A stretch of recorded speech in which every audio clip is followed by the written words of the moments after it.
Hello everybody, back to a video. I have a Smash Ultimate video coming out probably today. If not tomorrow, finally we unlock a new character, re-unlock a new character. It's gonna be great. It's gonna be just fantastic. Anyways, that's not why I made this video. I made this video to update and give the schedule for the rest of the week. So, I decided on not making like a permanent schedule, but I'm making a different schedule each time of the week. So I would say every Sunday I'll make like a base schedule, and then I'll make another video. I won't probably make a video just on this schedule because this isn't just going to be on the schedule. This is going to be on something else as well, but I'll get to that in a minute. For on Sunday night probably, I will make just a base schedule. And then in any other video during the week, which I will be posting, I'll try to post a video every day of the week or more. The phone is ringing. Thank you, phone. Hold on, let me answer that. Okay, time to go outside. But anyways, as I was saying before, that was my mom, she called. Anyways, before, I'll make a base schedule on Sunday, and then if anything changes, I'll say it in a video. It's almost like a sub shout out, and it's raining right now. Hello, Mercedes. Yeah.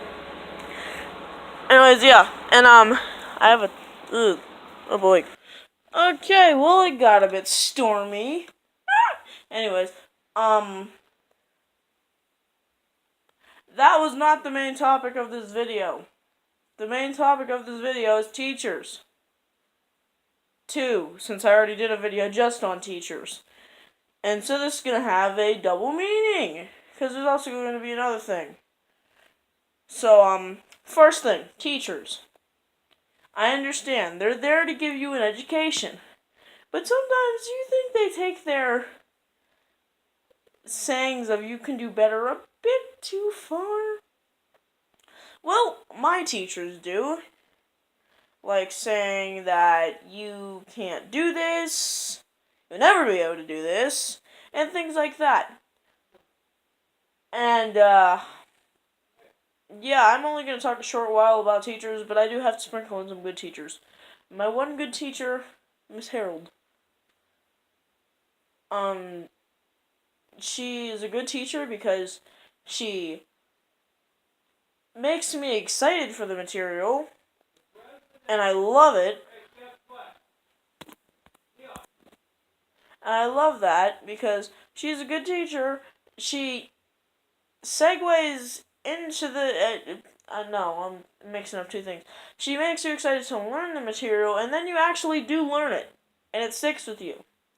And like some of the other things. And I love it because it segues right into my other topic for this video. My third topic. Books. Books. Beautiful stories written on pages. I mean, they're just beautiful. They bring you into this world where whatever you read is happening around you. Almost as if... Wow, that was whatever that was that just hit my window was loud. Anyways, it's almost like whenever you read, you get sucked into these worlds where you're almost around experiencing these characters and experiencing their storylines. But there's one book in particular that I want to talk about. And it's surprising, because I'm actually talking about a book on this channel. Channel where you have a mentally retarded host. But anyways, the book I'm talking about today is Hatchet. Spoiler warning, so if you are going to read Hatchet, then, just stop right here, because the rest of this video is going to be about Hatchet. So far we're in chapter 11. And, so basically Hatchet is about the story of this 13-year-old named Brian that his parents are divorced because of a affair, as the book entails. So, it's about this 13-year-old Brian that his parents are divorced because of an affair. And so, he's flying on a plane to go see his father. And he's gonna go live with his father for the summer. So his mother gives him a gift, which is a hatchet.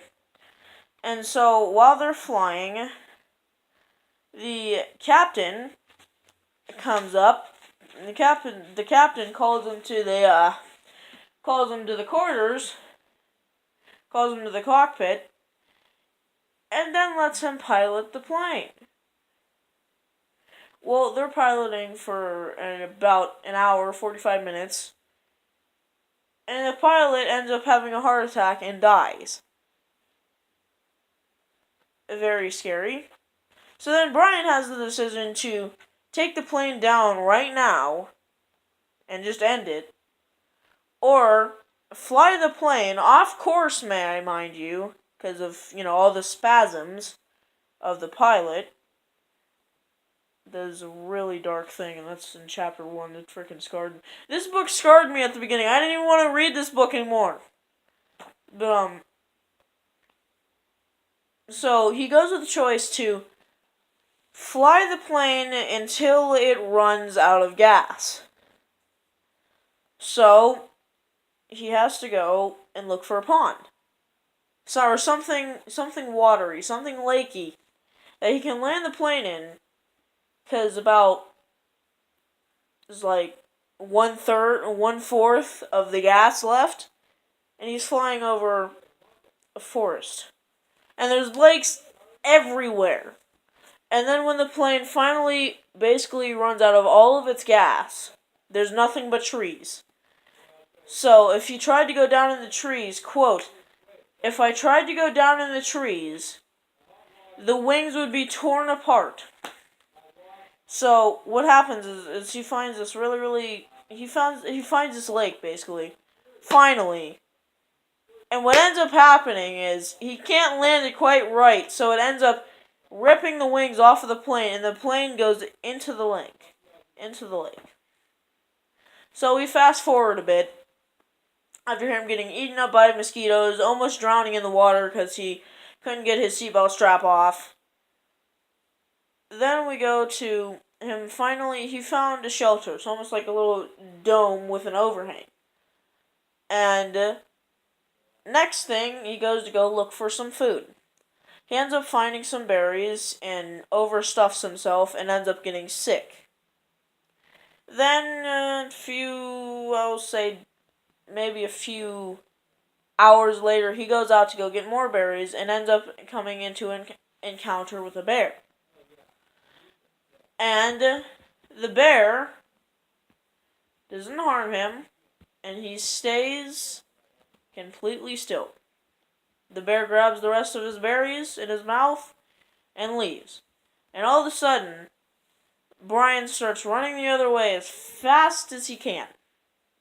And ends up getting back to the shelter, which is good. So then, he went back, maybe 45 minutes later, and checked to see if the bear was gone. The bear was gone, so he went and grabbed some good berries that he found, and had a bunch of them next to him while he slept. And he ended up, in the middle of the night, he woke up and something came into the dorm. It ended up being a porcupine.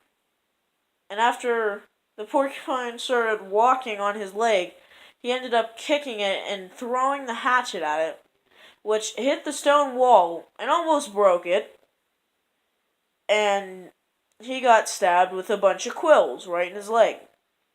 And he ends up basically fainting from the pain. And then come to chapter 10, where actually it's in chapter 9 or 8, where he sees a dream after he faints. He sees a dream of his friend and his father both telling him something, but he can't hear them. And then finally he realizes in chapter 9 they're talking about fire. So he goes and grabs some dry grass. And uses the hatchet to make sparks, and ends up making sparks that fall on the grass but immediately die. So then he left some more dry grass and found a $20 bill in his pocket. And he said, well, this has no use to me now that I'm here. So he rips it up into shreds and then tries it again. Nothing. They lay on there and they die. Except for one. One spark lays on there, gets a tiny bit brighter, and then dies. And he says, I have to be doing something wrong. So he gives shorter, more powerful throws at the rock and faster, and it still doesn't work. So finally, he finds some birch wood and starts sharpening it with the hatchet. And he makes it so tender that it's easily lightable. And what ends up happening is he lights it, but as he says, he doesn't make a nest for it. So they fall, and then the wood, the bark, gets this glowy red color and then dies out. And he knows he's almost there. He says in the book himself, there's got to be something I'm doing wrong. I'm almost there.